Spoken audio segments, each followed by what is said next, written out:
ನಮಸ್ಕಾರ, welcome to my YouTube channel. ಇವತ್ತಿನ ನಮ್ಮ ಜರ್ನಿ ಸಾಗ್ತಾ ಇರೋದು ಬೆಂಗಳೂರಿನ ಬನ್ನೇರುಘಟ್ಟ ಕಡೆಗೆ.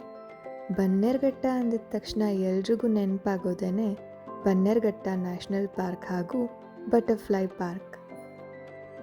ಬನ್ನೇರುಘಟ್ಟ ಝೂವಿನಿಂದ ತುಂಬ ಸಮೀಪದಲ್ಲಿರುವಂತಹ ಚಂಪಕಧಾಮ ಅನ್ನೋ ಪ್ಲೇಸ್ಗೆ ನಾವಿವತ್ತು ಹೋಗ್ತಾ ಇದ್ದೀವಿ. ಬನಶಂಕರಿಯಿಂದ ಈ ಪ್ಲೇಸ್ಗೆ ನೀವು ಬರ್ತೀರಾ ಅಂದರೆ 15 ಕಿಲೋಮೀಟರ್ಸ್ ಡಿಸ್ಟೆನ್ಸ್ ಆಗುತ್ತೆ.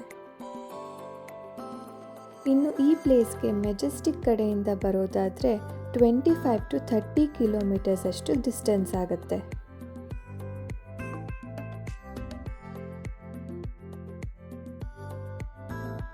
ಈ ಪ್ರದೇಶದಲ್ಲಿ ತುಂಬ ಚಂಪಕ ಮರಗಳು ಅಂದರೆ ಸಂಪಿಗೆ ಮರಗಳು ಇದ್ದಿದ್ದರಿಂದ ಈ ಸ್ಥಳಕ್ಕೆ ಚಂಪಕಧಾಮ ಅಂತ ಹೆಸರು ಬಂತು. ಇದನ್ನು ಚಂಪಕಾರಣ್ಯ ಅಂತಲೂ ಕರೀತಾ ಇದ್ರು. ಇಲ್ಲಿ ನೆಲೆಸಿರೋ ದೇವರನ್ನ ಚಂಪಕರಾಯ ಅಂತ ಕೂಡ ಕರೀತಾರೆ. ಈ ಚಂಪಕಧಾಮ ಹೇಗಿದೆ, ಯಾವ್ಯಾವ ದೇವಸ್ಥಾನಗಳಿವೆ ಅಂತ ಈ ವಿಡಿಯೋದಲ್ಲಿ ನೀವು ನೋಡ್ಬೋದು. ಈ ಪ್ಲೇಸ್ನ ನೀವು ಬಸ್ ಮುಖಾಂತರ ಕೂಡ ತಲುಪಬಹುದು. ನಾವು ನೈಸ್ ರೋಡ್ ಮುಖಾಂತರ ಹೋಗಿದ್ರಿಂದ ಈ ಪ್ಲೇಸ್ನ ನಾವು 20 ಮಿನಿಟ್ಸಲ್ಲೇ ರೀಚ್ ಆದ್ವಿ.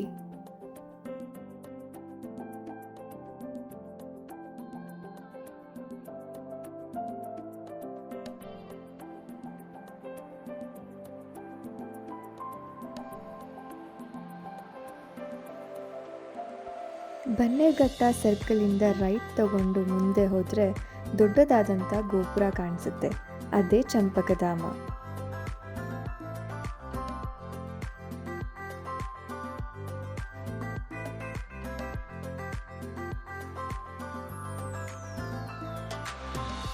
ಈ ದೇವಸ್ಥಾನದಲ್ಲಿ ನೀವು ಶ್ರೀದೇವಿ ಹಾಗೂ ಭೂದೇವಿ ಸಮೇತ ಶ್ರೀ ಲಕ್ಷ್ಮೀ ವೆಂಕಟೇಶ್ವರ ಸ್ವಾಮಿ ದರ್ಶನವನ್ನು ಪಡಿಬಹುದು.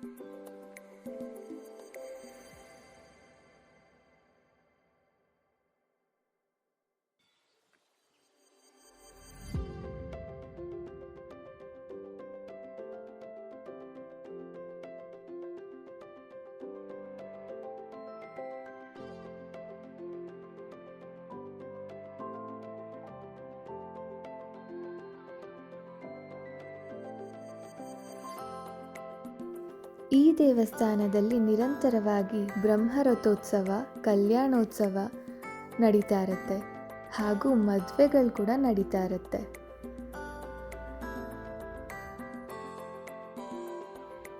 ದೇವಸ್ಥಾನದ ಬಲಭಾಗದಲ್ಲಿ ನೀವು ಮಹಾಲಕ್ಷ್ಮಿ ಸನ್ನಿಧಿಯನ್ನು ಕೂಡ ನೋಡಬಹುದು.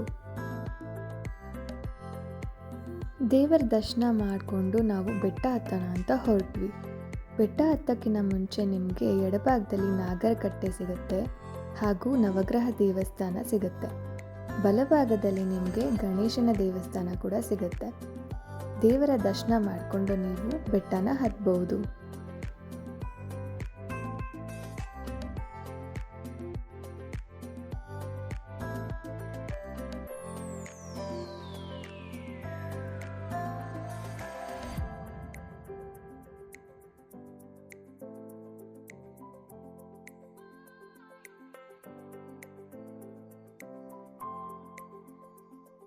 ಈ ಸ್ಟೆಪ್ಸ್ ಮುಖಾಂತರ ಬೆಟ್ಟ ಹತ್ಕೊಂಡು ಮೇಲಕ್ಕೆ ಹೋದರೆ ಅಲ್ಲಿ ಶ್ರೀ ಲಕ್ಷ್ಮೀ ನರಸಿಂಹಸ್ವಾಮಿ ದೇವಸ್ಥಾನನ ನೀವು ನೋಡ್ಬೋದು.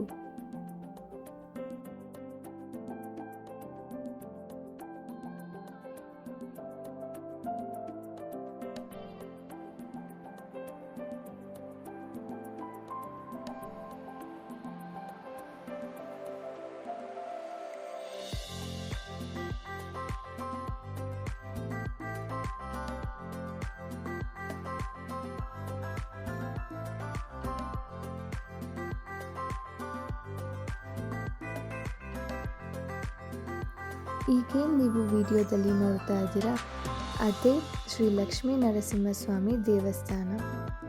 ಇದನ್ನು ವಹ್ನಿಗಿರಿ ಬೆಟ್ಟ ಅಂತ ಕೂಡ ಕರೀತಾರೆ.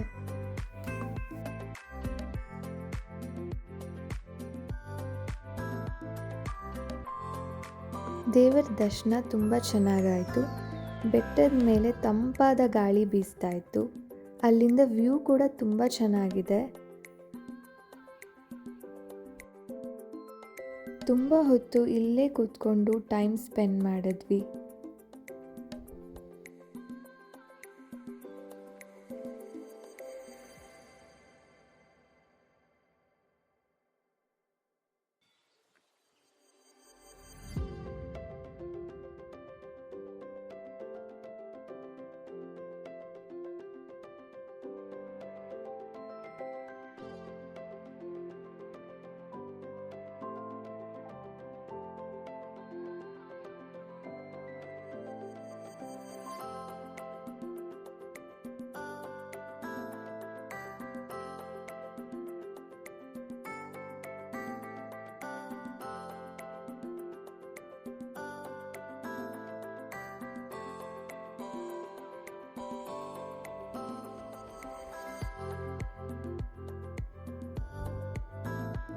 ಈ ದೇವಸ್ಥಾನದ 3 ಕಿಲೋಮೀಟರ್ ದೂರದಲ್ಲಿ ಒಂದು ಕಲ್ಯಾಣಿ ಇದೆ.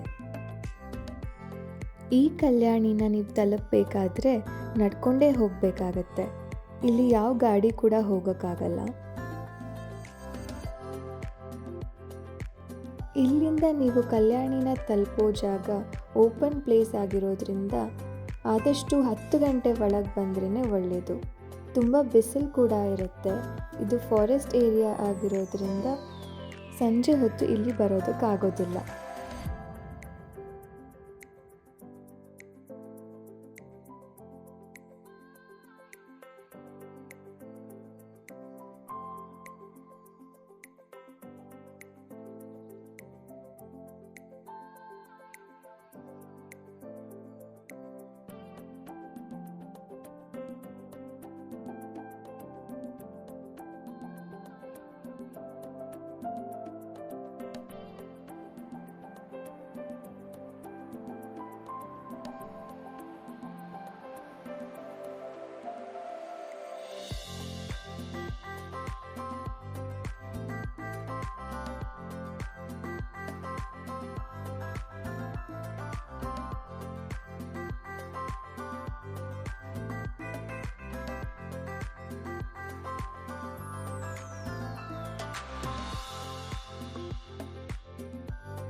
ಈಗ ನಾವು ತಲುಪಿರೋ ಪ್ಲೇಸನ್ನು ಸ್ವರ್ಣಮುಖಿ ಅಂತ ಕೂಡ ಕರೀತಾರೆ.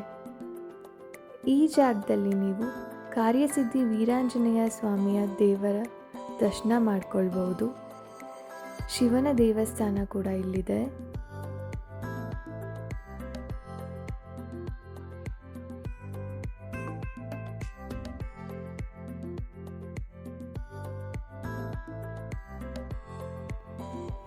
ಈ ಸುವರ್ಣಮುಖಿ ಕ್ಷೇತ್ರದಲ್ಲಿ ಅಂಬಾಭವಾನಿ ದೇವಸ್ಥಾನ ಹಾಗೂ ಭವಾನಿ ಶಂಕರ ದೇವಸ್ಥಾನ ಕೂಡ ನೋಡ್ಬೋದು.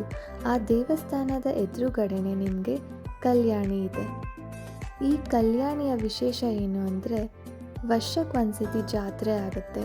ಆ ಜಾತ್ರೆಯ ದಿವಸ ಈ ಕಲ್ಯಾಣಿಯಲ್ಲಿರೋ ನೀರನ್ನೆಲ್ಲ ತೆಗೆದು ಅಲ್ಲಿರೋ ಆಂಜನೇಯ ಸ್ವಾಮಿ ದೇವರಿಗೆ ಪೂಜೆ ಮಾಡಲಾಗತ್ತೆ. ಅವತ್ತಿನ ದಿವಸ ತುಂಬ ಜನ ಇಲ್ಲಿ ಸೇರಿರ್ತಾರೆ.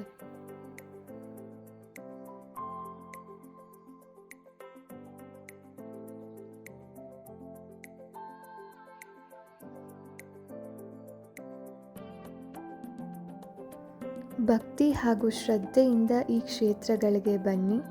ಇಲ್ಲಿ ಬಂದಾಗ ಪರಿಸರಕ್ಕೆ ಯಾವುದೇ ಧಕ್ಕೆಯನ್ನು ಮಾಡಬೇಡಿ, ಪ್ಲಾಸ್ಟಿಕ್ ಯೂಸ್ ಮಾಡೋಕ್ಕೆ ಹೋಗಬೇಡಿ.